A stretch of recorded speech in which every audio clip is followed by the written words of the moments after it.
So hey guys, welcome back to my channel. This is again your Miss Versatile Educator, and today I'm back with a new topic, that is natural phenomena, which is a very important and very interesting topic to be learned is this natural phenomena. So let's learn that what is the meaning of this topic. Okay, so let's see.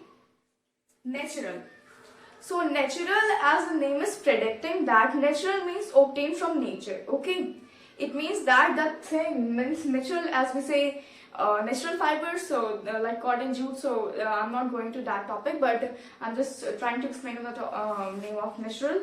So it is natural, and natural means obtained from nature, and phenomena means event. Phenomena here means it is event. Okay, phenomena means event. So if we need a proper and a short definition of natural phenomena, it is that events occurring naturally. That's it. Events occurring naturally are known as natural phenomena. So let's go to the main topic. Okay, so first if we learn it, then firstly we will coming to the base, which is, so first for starting it from the base, we will first learn what is static electricity. Static, the word static means here at rest, means or not moving.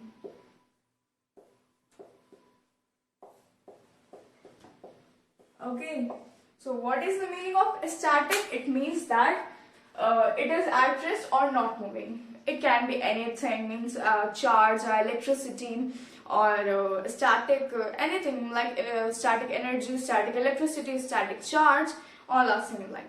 Okay, electricity. And electricity I have told you in my one of the previous videos very detailed. Okay, so here I am going further that static electricity means the electricity which remains at the rest and do not move.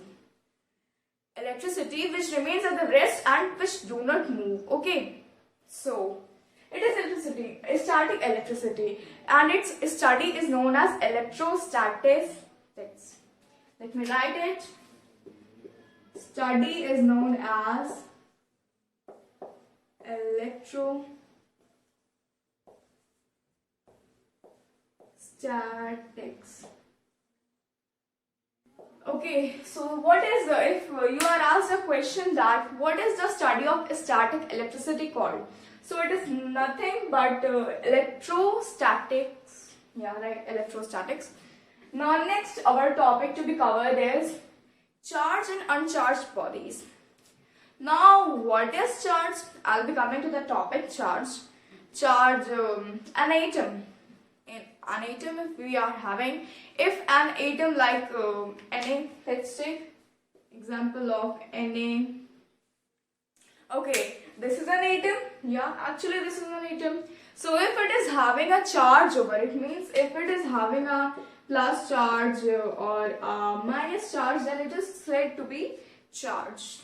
Means charged body.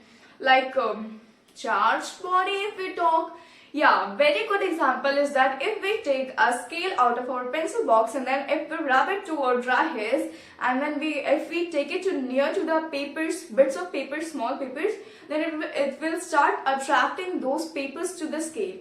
Okay, so this thing means here that it is the scale that we have rubbed it through the dry hairs and tried to attract these bits of papers, then the scale is a charged body.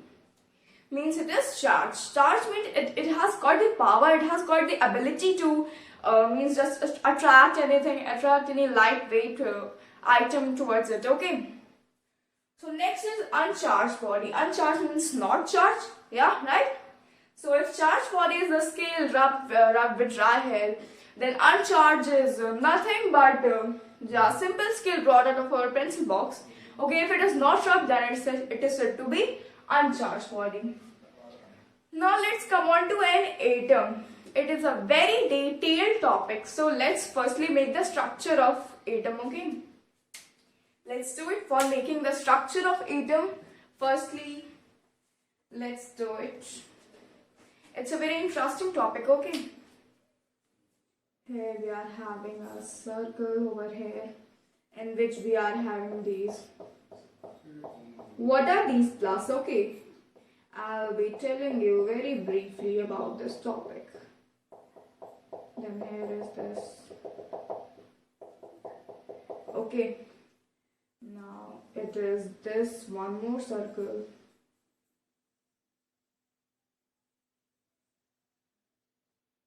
Yes, I'm having it.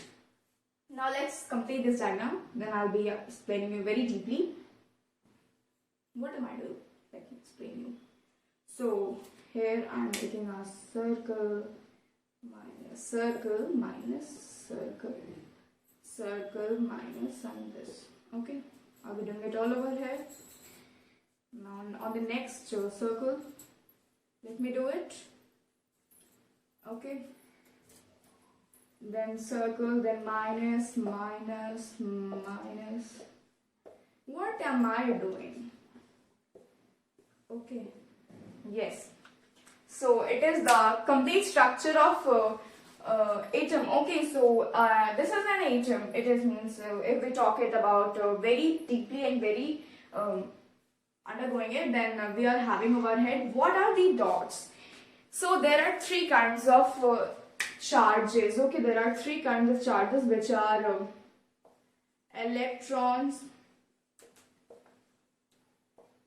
Sorry, it is electrons, protons. Okay, what is protons?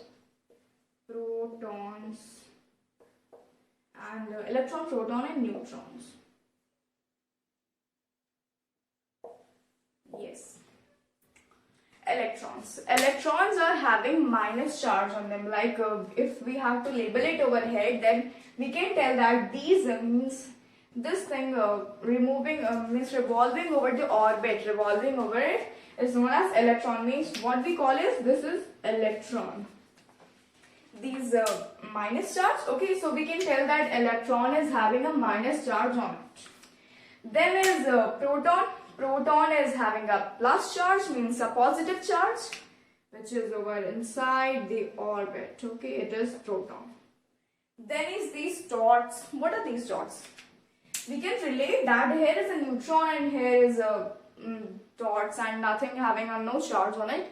That means neutrons have no charge, neither positive neither negative. It is not having anything. That means it is neutron. Neutral, as we say, neutrons having no charge. So if we have to label it over in this atom structure of atom, then we can tell that these dots, simply these dots are known as neutrons. These plus positive signs are known as protons, and these negative signs means these are known as electrons. Okay. Now this orbit or this concentric circle is known as orbit. What is it? It is orbit. It is a little bit same as about the structure of our solar system, in which there is a sun and these all planets revolving. Let me tell you that all these electrons are continuously revolving around this orbit. Means on the orbit, they stay on the orbit, but they never stop to revolve on it. Like they are always moving. Okay. So this was atom. Now let's come to attraction and repulsion. Okay, attraction means getting together. Repulsion means getting farther from each other. Okay, so let's take attraction and repulsion. Okay, for that we need that. Let's take attraction. If we talk about attraction, the means unsimilar charges, which are these. Let me tell you briefly.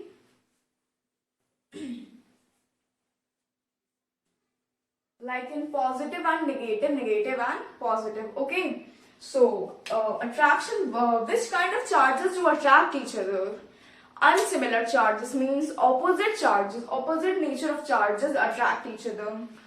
Like we are having positive and what? Negative. So what do you think? They will attract or repel? They will attract or repel? Obviously they will attract each other, because it is a means they are both opposite charges, not the same one. So they are plus and minus. So obviously they will attract each other. Means what? Proton and electron will always attract each other. And when we talk about repulsion, repulsion means getting farther from each other. Okay. If we are telling here that is opposite or unsimilar charges will be there, they will attract, then obviously I am talking that here will be similar charges that they will not attract, they will repel each other. So let's take example like positive and positive, both are positive.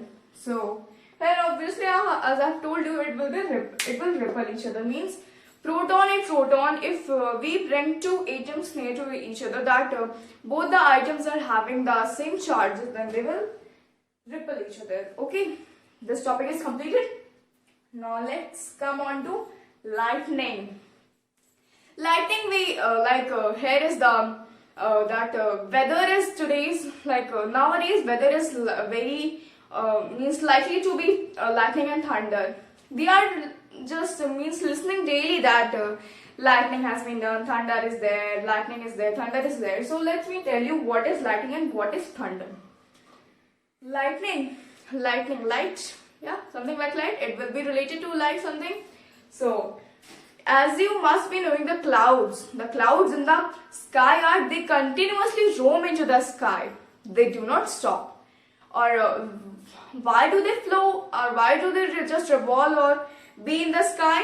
Okay, because of the flow, because of the pressure of air, because of the air pressure, they always continuously move on to, always revolving, always just roaming in the sky. Due to this roaming, they sometimes rub with each other. Likewise, I am having a cloud over here and another cloud is here, and then they both are just revolving and roaming in the sky, and someday they get near to each other and then they rub each other like this. We obviously, if we are roaming very fast in our homes also, we sometimes get rubbed with, we sometimes get we sometimes get to each other. Okay, so here when the clouds are rubbed with each other while roaming in the sky, a spark is produced. Let me make it just something like this. A spark is produced between them. This spark is known as lightning. So how to define? A proper definition for lightning is when, as we know that many clouds are roaming in the sky, they sometimes get rubbed with each other. By rubbing, they produce a huge spark between them, which is known to as lightning. Okay, now next is thunder. If we talk about it in Hindi, it is just a thunder or a loud sound. If we are predicting it, if we are looking on a dictionary meaning, it is a loud sound or a thing like that. So when this lightning happens, the process of lightning is happening after just a little bit time after, it is very near to the time that thunder and lightning takes place. Let me tell you that lightning comes first and then after thunder is done. Why? Let me tell you that when lightning is done, you must be knowing the light has heat. Okay, if light has heat, the air present in the atmosphere, likewise over here, all this air in the sky. So this air will get heated up. So you must be knowing that light air always rises up in the sky and cool air always tenses up in the ground. Okay, goes here to the ground, means so to the earth.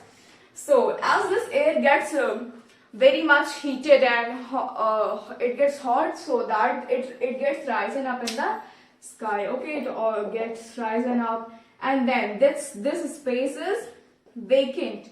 Space is vacant. So now the air present over here and all there, where the air has not been got hot very much, they rush very fast to fill the gap between the clouds. Why? They rush very fast to just fill the gap between them. If we say that this all air has been gone and risen up in the sky, now we can tell that this space is vacant. There is no air in this space between the clouds. So this air, and on all the cool air which has not get hot and rise enough, they rush very fast to just fill up the gap between the clouds. Due to this very heavy and very fast rushing of the air, or this air, it produces a loud sound. It produces a loud sound which is known to be as thunder. Okay, it is known as thunder. Now, one more question is that why do we see, like I have told you as over here, that lightning and thunder do not take very much, means there is no much difference or time difference between them. So why do we firstly look onto the lightning and then after thunder? Because the speed of light is very fast. Speed of light is very fast than the speed of sound. Okay, speed of sound is less than lightning. That is why, because lightning and thunder both happens, they do not have much time difference between them. But why do we firstly learn that lightning is there and then after some time it's thunder? They happen simultaneously, but as I've told you, that lightning has very high speed that we cannot imagine about it. But sound has a slow speed. Okay. So I think you must have been learned this topic very clearly, and if you have any queries, please type in the comment box. I'll try, if I'll be knowing that answers, then I will try to fulfill these answers. Okay, that's all for today. Hope you like the video, and don't forget to subscribe, share and comment and like. Thank you. That's all for today.